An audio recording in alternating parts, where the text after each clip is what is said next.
तो alright guys, इस video में मैं एक्सप्लेन करने वाला हूँ मुझको टेंसाई के सीज़न 3 के एपिसोड 1 को। तो इस वीडियो में मैं जो सीज़न 3 की स्टोरी को एक्सप्लेन कर रहा हूँ वो नाइट नॉवल पे बेस्ड है। तो जो आपको स्टोरी समझ में आने वाली है वो एकदम डिटेल्ड होने वाली है, क्योंकि जो नाइट नॉवल होती है वो एनीमे से भी ज़्यादा डिटेल्ड होती है। आप में से काफ़ी लोग कहोगे कि तू मांगा को एक्सप्लेन क्यों नहीं कर रहा है? तो यार देखो, जो मांगा अभी तक आई है मुझको टेंसाई की, वो सीज़न 2 के एपिसोड 10 के आसपास की है, ठीक है? तो जो एनीमे है उसने मांगा को पीछे छोड़ दिया है। अब जो एनीमे है वो लाइट नॉवल से अपनी स्टोरी को बता रही है। तो इसलिए मैं सीज़न 3 की जो स्टोरी है वो लाइट नॉवल से एक्सप्लेन कर रहा हूँ। तो यार लाइट नॉवल पे ज़्यादा मांगा के पैनल्स तो नहीं होते हैं, बट कुछ इमेजेस होती है। तो मैं तुम्हें उन इमेजेस को तो दिखाऊँगा, और जो मेजॉरिटी इमेज होंगी वो सीज़न 1 एंड सीज़न 2 की होगी। बट जो स्टोरी होगी वो एकदम सीज़न 3 की होने वाली है और एकदम डिटेल्ड होने वाली है। तो यार तुम्हें मज़ा तो फुल आने वाला है, ठीक है? तो यार तुम इस वीडियो को पहले से ही लाइक कर दो, क्योंकि यूट्यूब पे किसी ने भी अभी तक सीज़न 3 को एक्सप्लेन नहीं करा है। तो मेरा चैनल पहला ही चैनल है जो कि सीज़न 3 को एक्सप्लेन कर रहा है। तो तुम्हें बहुत अच्छे से मज़ा आने वाला है, ठीक है? तो यार चलो वीडियो को स्टार्ट करते हैं। तो एपिसोड की स्टार्टिंग होती है और हमें रूडियस को दिखाया जाता है, जो कि बैकग्राउंड कंटिनेंट से वापस आ चुका है। और अब पॉल की डेथ को 2-3 महीने भी हो चुके हैं। फिर हमें रूडियस एंड रॉक्सी को दिखाया जाता है, जो एक रात में साथ में सो रहे होते हैं। तो अचानक से रॉक्सी की नींद खुलती है, तो वो रूडियस को भी उठा देती है और फिर वो दोनों बातें करना स्टार्ट कर देते हैं। तो फिर जो रॉक्सी होती है वो रूडियस से कहती है कि मैं रोनोआ मैजिक एकेडमी में टीचर बनना चाहती हूँ। ये वही मैजिक एकेडमी है जहाँ से रूडियस ने भी मैजिक को सीखा था। तो जो रूडियस होता है वो उसकी बात को मान जाता है और वो कहता है ठीक है, हम कल ही चलेंगे वहाँ पे। तो फिर हमें नेक्स्ट डे का सीन दिखाया जाता है और जो रूडियस एंड रॉक्सी होते हैं वो रोनोआ मैजिक एकेडमी में गए होते हैं। फिर वो वहाँ पे सबसे पहले वहाँ के वाइस प्रिंसिपल के पास जाते हैं और वहाँ पे जाके रॉक्सी जो होती है वहाँ के वाइस प्रिंसिपल से बात कर रही होती है। तो जो रूडियस होता है वो वहाँ से चला जाता है। तो फिर जो रूडियस होता है वो जिनोबे से मिलने गया होता है और फिर जब वो जिनोबे के पास जाता है तो जिनोबे बताता है कि उसने और क्लिफ ने दोनों ने मिलकर तुम्हारे लिए एक प्रोस्थेटिक हैंड बनाया है। तो जो रूडियस होता है वो उन दोनों को थैंक यू कहता है। वहाँ पे क्लिफ तो नहीं होती, वहाँ पे सिर्फ जिनोबे होता है। तो वो जिनोबे से कहता है तुम क्लिफ को मेरी तरफ से थैंक यू बोल देना। फिर तभी वहाँ पे रॉक्सी आ जाती है और वो रूडियस को बताती है कि उसकी यहाँ पे जॉब कंफर्म हो चुकी है। तो ये बात सुन के जो रूडियस होता है वो बहुत ही ज़्यादा खुश होता है। तो जो रॉक्सी होती है वो कहती है कि यहाँ के वाइस प्रिंस से मिलने का है कि तुम कल ही से यहाँ पे पढ़ाने आ सकती हो। तो जो रूडियस होता है वो कहता है ये तो बहुत ही अच्छी बात है, तुम कल से आ जाना यहाँ पे पढ़ाने। तो जो रूडियस होता है रॉक्सी को उसके फ्रेंड से इंट्रोड्यूस कराता है और फिर हमें उसके फ्रेंड्स को दिखाया जाता है, जहाँ पे रोनिया, एरियल एंड बाकी गर्ल्स होती हैं। मतलब तुम्हें तो पता है कि जो रूडियस है ज़्यादातर गर्ल्स से दोस्ती करता है, बड़ा हरामी बंदा है ये। तो जो रूडियस होता है वो क्लिफ से भी मिलने जाता है, बट उसे क्लिफ के रूम के अंदर से आवाज़ें आ रही होती हैं और ये आवाज़ें सुन के जो रूडियस होता है वो समझ जाता है कि अंदर क्या कांड चल रहा है।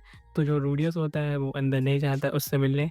तो जो रूडियस होता है वो रॉक्सी को लेके वापस से अपने घर की ओर ही जा रहा होता है, बट अचानक से रूडियस सोचता है कि उसने तो अपने दोस्तों को बताया नहीं कि जो रॉक्सी है वो उसकी सेकंड वाइफ है, और रॉक्सी को कितना ज़्यादा बुरा लग रहा होगा कि मैंने उन लोगों को बताया नहीं कि वो मेरी सेकंड वाइफ है। तो जो रूडियस होता है वो रॉक्सी को लेके अपने फ्रेंड्स के पास जाता है और उन सबको बता देता है कि जो रॉक्सी है वो मेरी सेकंड वाइफ है। फिर हमें नेक्स्ट डे का सीन दिखाया जाता है। हमें दिखाया जाता है कि जो रूडियस है वो स्कूल जाने के लिए तैयार हो रहा है, क्योंकि ये जो साल है वो रूडियस का 3rd ईयर है उसके मैजिक स्कूल में।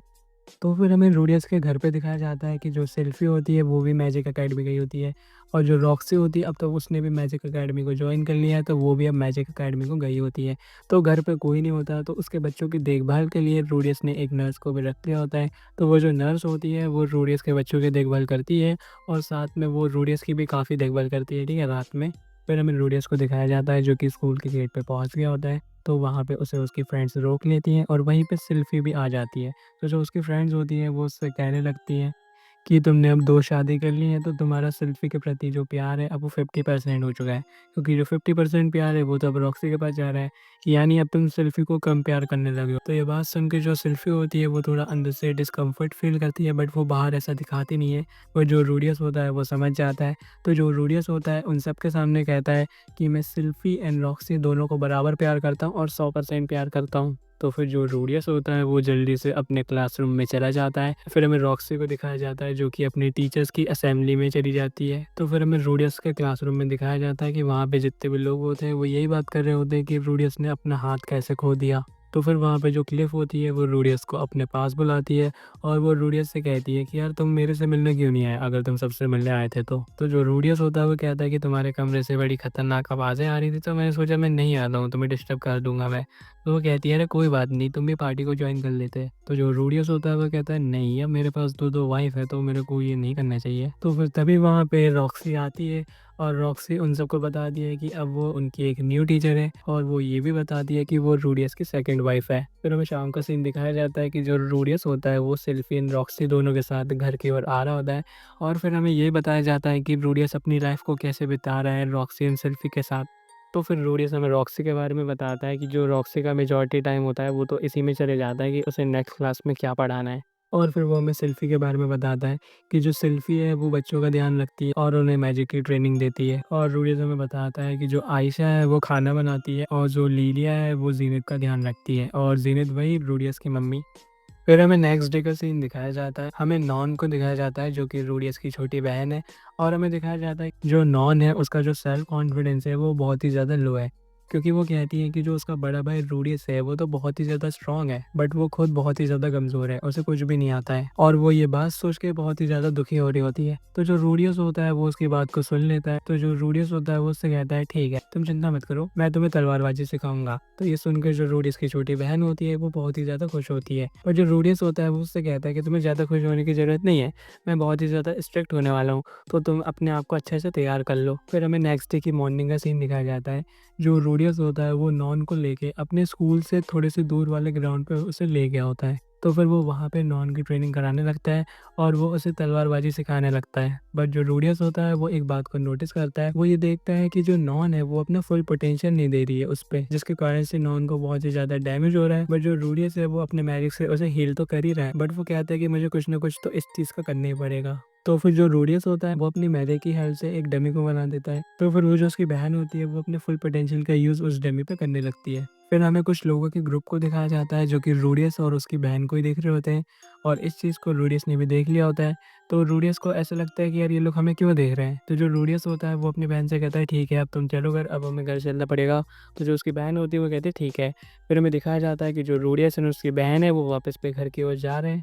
बट रूडियस जाते जाते उन लोगों से पूछता है कि तुम लोग हम दोनों की तरफ क्यों देख रहे थे। तो वो लोग कहते हैं कि तुम नॉन को परेशान कर रहे हो, तुम नॉन को बुली कर रहे हो, और नॉन तो तलवारबाजी सीखने ही नहीं चाहती, तुम उसे ज़बरदस्ती सिखा रहे हो, हम तुम्हारी कंप्लेंट करेंगे और हम तुम्हारी पिटाई लगाएंगे।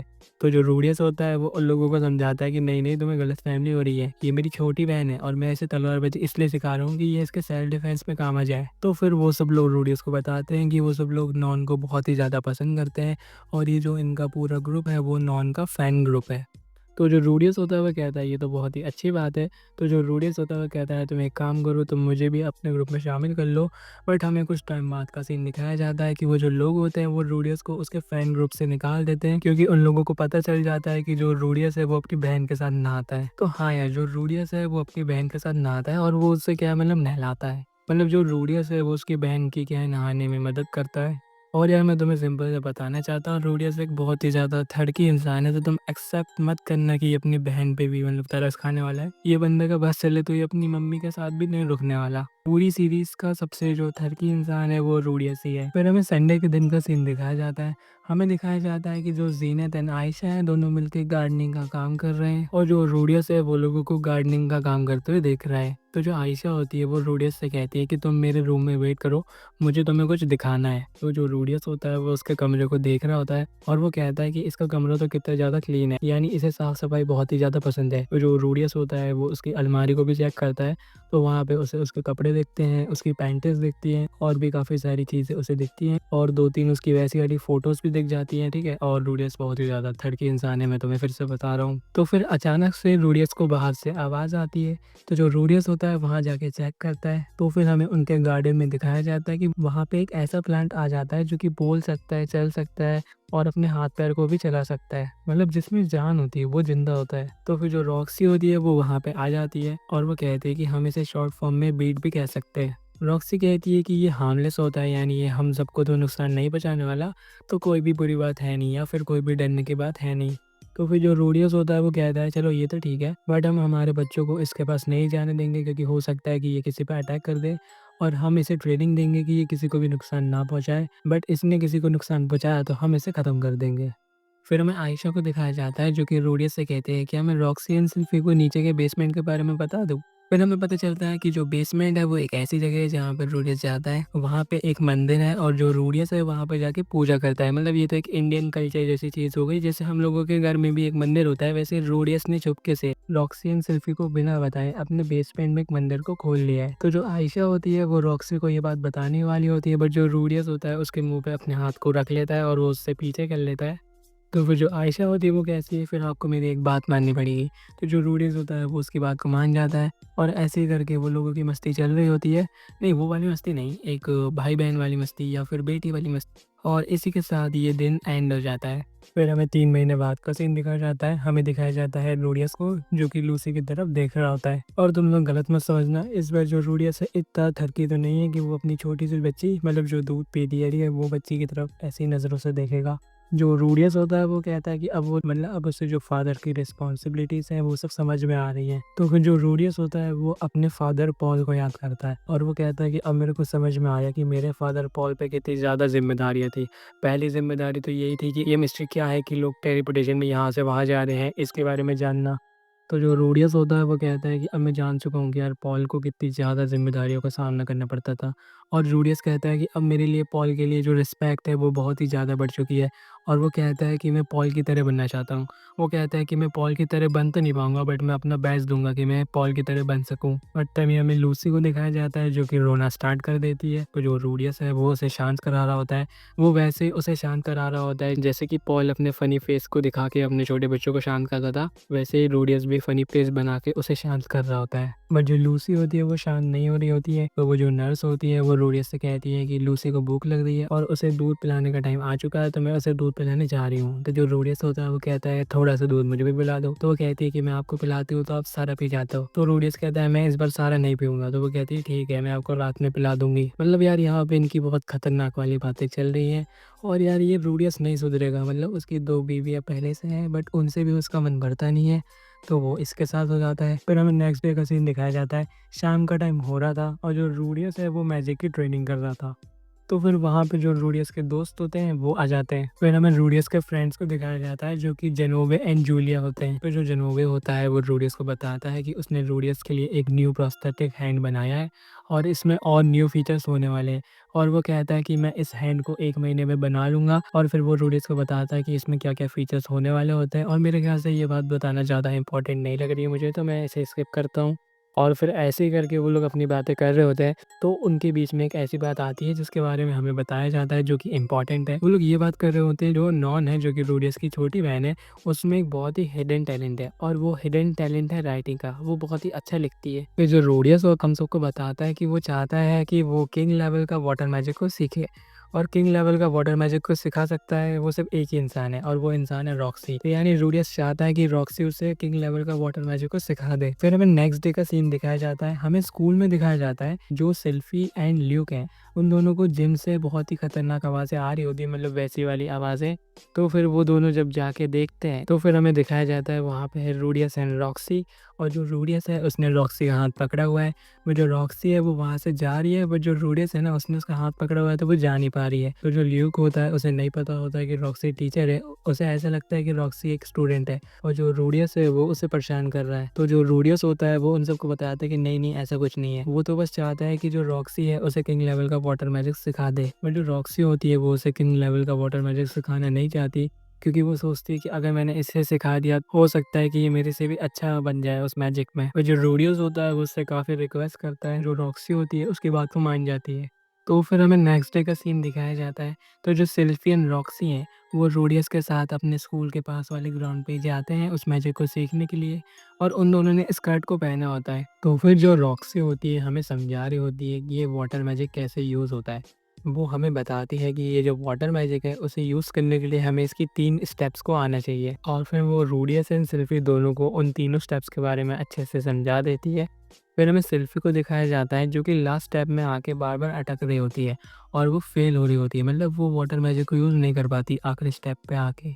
और वहीं पे हमें रूडियस को दिखाया जाता है जो कि बहुत ही आसानी से मतलब उसे कुछ भी दिक्कत नहीं होती है, वो इतनी आसानी से वाटर मैजिक को यूज़ कर लेता है। और वहीं पे हमें रॉक्सी को दिखाया जाता है कि जिसने एक बार वाटर मैजिक को यूज़ करा था, बट उसके बाद उसकी जो एनर्जी है एकदम ही लो हो गई, वो एकदम ही टायर्ड फील करने लगी। और फिर जो रूडियस है उसने रॉक्सी को हील करा। और फिर हमें शाम का सीन दिखाया जाता है, जो रॉक्सी एंड सिल्फी एंड रूडियस है वो दोनों वापस अपने घर पे जा रहे हैं। और हमें रॉक्सी एंड सिल्फी को दिखाया जाता है कि वो दोनों बहुत ही ज़्यादा टायर्ड होते हैं, वो दोनों बहुत ही ज़्यादा थके हुए होते हैं। और वहीं पे हमें रूडियस को दिखाया जाता है जो कि बहुत ही ज़्यादा खुश होता है। वो कहता है कि आखिरकार मैंने किंग लेवल का वाटर मैजिक को सीख ही लिया। यार बीच में थोड़ा सा आवाज़ डाउन वाउन हुआ होगा तो माफ़ कर देना, क्योंकि जो गला है वो मेरा बैठ जाता है, क्योंकि बहुत देर से मैं रिकॉर्ड कर रहा हूँ इस वीडियो को, तो माफ़ कर देना उसके लिए, ठीक है। तो यार इसी के साथ ये एपिसोड एंड हो जाता है। और अगर तुम चाहते हो कि इसका नेक्स्ट पार्ट भी आ जाए तो यार देखो, फर्स्ट ऑफ ऑल इस वीडियो पे 1000 व्यूज़ आने चाहिए और 80 लाइक से ज़्यादा आना चाहिए, क्योंकि यार लाइट नॉवल एक्सप्लेन करने में बहुत ही ज़्यादा मेहनत लगती है, ठीक है। मतलब मांगा एक्सप्लेन करने से डबल ट्रिपल मेहनत लग जाती है लाइट नॉवल को एक्सप्लेन करने में, क्योंकि उसे पढ़ने वढ़ने में रहता है ना 2-3 बार। और यार कमेंट में बता देना कि एक्सप्लेनेशन तुम्हें कैसे लगी। वैसे मेरे ख्याल से एक्सप्लेनेशन ज़्यादा अच्छी तो नहीं लगी होगी, बट यार मैं एक न्यू क्रिएटर हूँ, तो यार धीरे-धीरे करके मेरी एक्सप्लेनेशन और अच्छी होते जाएगी, ठीक है। तो तुम अपने दोस्त की तरह समझ सकते हो कि तुम्हारा एक दोस्त है जो कि तुम्हें कहानी सुना रहा है, तो हो सकता है कि कभी-कभी उसकी कहानी में गलतियाँ भी हो जाएँ, तो तुम अपने दोस्त को जैसे माफ़ कर देते हो उससे मेरे को भी माफ़ कर देना, ठीक है। तो मिलते हैं किसी नेक्स्ट एपिसोड पे। Thanks for watching.